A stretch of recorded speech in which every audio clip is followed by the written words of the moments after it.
hoje nós vamos falar, certo? Sobre o metabolismo das bactérias, bem como sua reprodução e até, por fim, né? Eu vou passar para vocês alguns macetes para que vocês não façam feio no Enem e jamais confundam uma doença viral com uma doença bacteriana, certo? Então, gente, o que é o metabolismo? O metabolismo é aquilo que nos permite agrupar as bactérias em alguns grupos, tá? Basicamente, o metabolismo significa síntese de substâncias, né? É como se fosse a fábrica orgânica de todo ser vivo. E aí eles ficam ancorados em duas coisas. Uma delas é a fonte de energia e a outra é a fonte de carbono. Então, o primeiro grupo, são 3 grupos, o primeiro de 3 vai ser o grupo das fotoautotróficas. Nas fotoautotróficas, a fonte de energia é justamente a luz e a fonte de carbono é o gás carbônico, tá?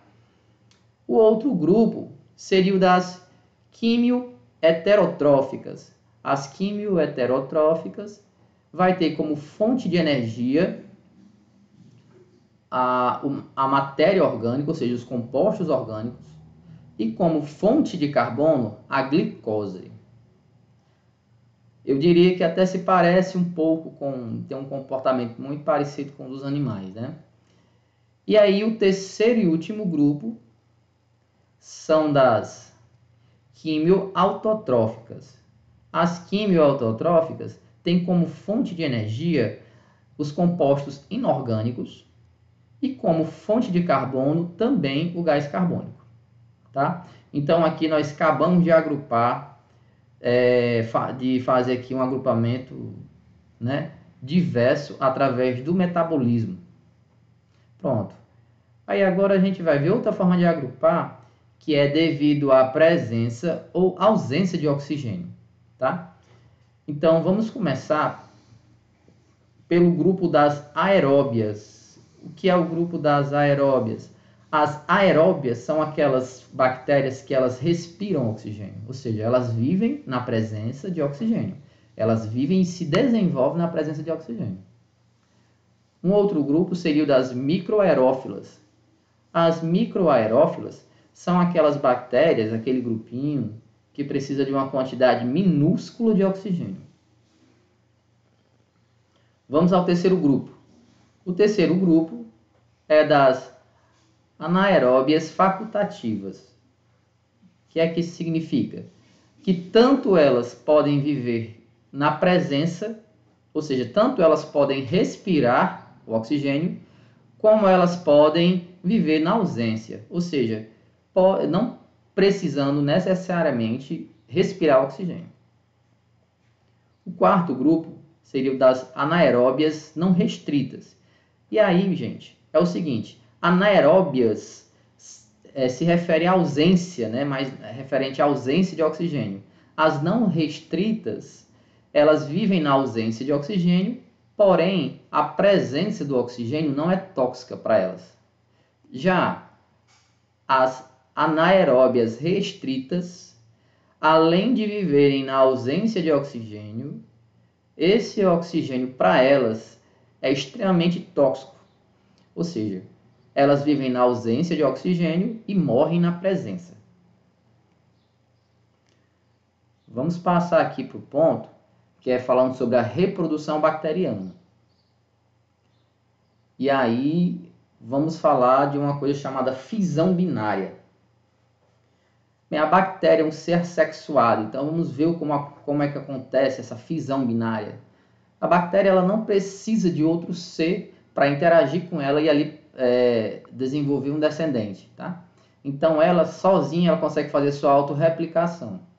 Vamos entender um pouco. Olha, a bactéria ela vai ter essas duas coisas aqui que eu quero citar para vocês. Primeiro, essa parte externa aqui é chamada de parede celular, tá? Parede celular.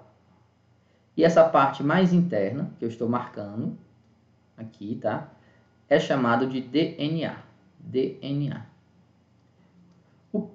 Como é que acontece essa fisão binária? Vamos só entender. Primeira coisa que vai acontecer na bactéria é que ela é bem esférica, ela vai se alongar e vai começar a replicar o DNA. Então, a primeira parte dessa reprodução, dessa divisão, vai ser um alongamento, né? Ou seja, um achatamento da bactéria, junto com a replicação do DNA, que aí vai ficar desse jeito. Você está vendo aqui, ó, ela já se alongou bastante, já replicou bastante o DNA, e aqui nós vamos ter praticamente, como é que chama isso aqui? Parede celular. Aqui a gente já vai ter já quase uma parede celular dupla, né? Então aqui é o início da divisão da parede celular. O início da divisão da parede celular. Pronto. Aqui ela termina de se dividir, a parede celular se divide. E o próximo passo, gente, é óbvio. O próximo passo é a separação total. Então, eis porque o nome do método chama-se fisão binária. Fisão é divisão. Então, divisão em duas.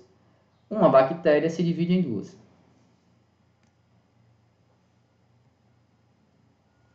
Curva de crescimento bacteriana.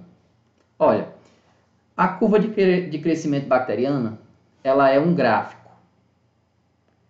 Esse gráfico que eu vou mostrar para vocês agora, eu vou explicar cada uma das partes deles. Mas antes, eu quero que vocês entendam como é feito o crescimento bacteriano. Na verdade, ele é feito in vitro, ou seja, em uma placa dessas daqui, tá? No laboratório, que é chamada de placa Petri. E dentro dessa placa aqui é colocado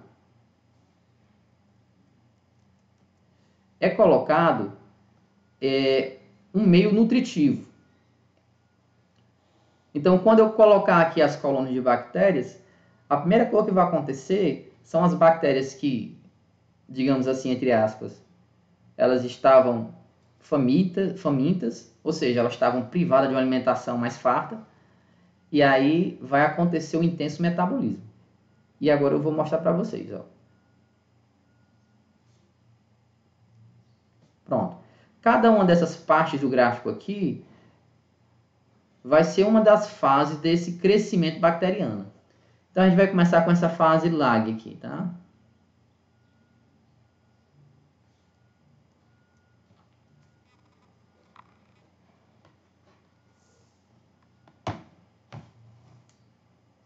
Vai começar com essa fase lag.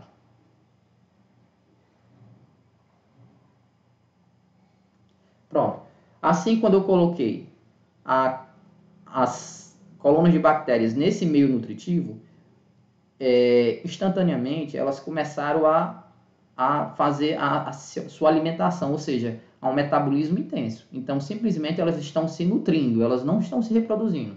Quando elas se nutrirem bem, ou seja, quando elas tiverem um metabolismo intenso, tá? Que essa é a fase lag, é a fase do metabolismo, ou seja, da alimentação intensa, aí é que elas vão ter energia suficiente para começar a sua reprodução.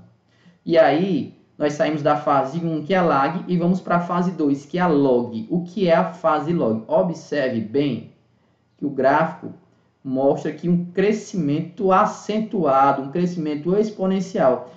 Na verdade, esse crescimento exponencial é sua reprodução exponencial. A fase log, nós vamos ter uma reprodução exponencial. Só que aí nós temos que ver que o alimento, os nutrientes dentro dessa placa aqui, eles são finitos.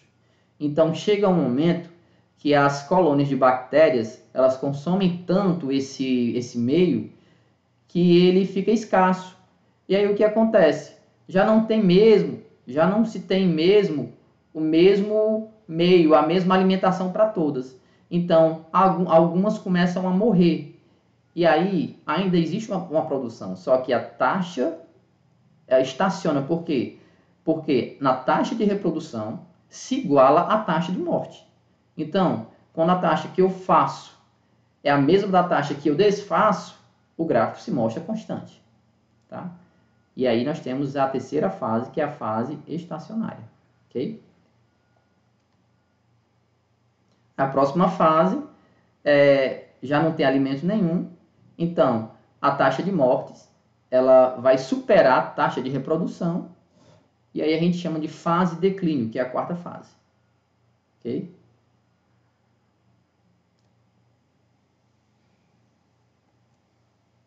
Pronto, gente. Para vocês não passarem aquela vergonha com coisas simples no vestibular, no Enem, nós temos um macete, uma forma que nós podemos memorizar algumas doenças bacterianas. E até diferenciá-las das virais, por protozoários e coisas assim, né, tipo. E aí, qual seria a frase que a gente tem para memorizar as principais doenças bacterianas? Seria essa daqui. Todo mundo sofre com grandes e pequenas doenças. E aí, cada inicial dessa vai nos dar a ideia de uma doença, certo? Uma doença bacteriana. Então, a primeira, tétano. Depois, M, meningite. Sífilis. Cólera. Gonorreia. Pneumonia e difteria. Então, aqui nós temos 7 das principais doenças bacterianas, que se você souber realmente que essas são bacterianas, a gente já consegue resolver uma gama muito grande de questões, ok?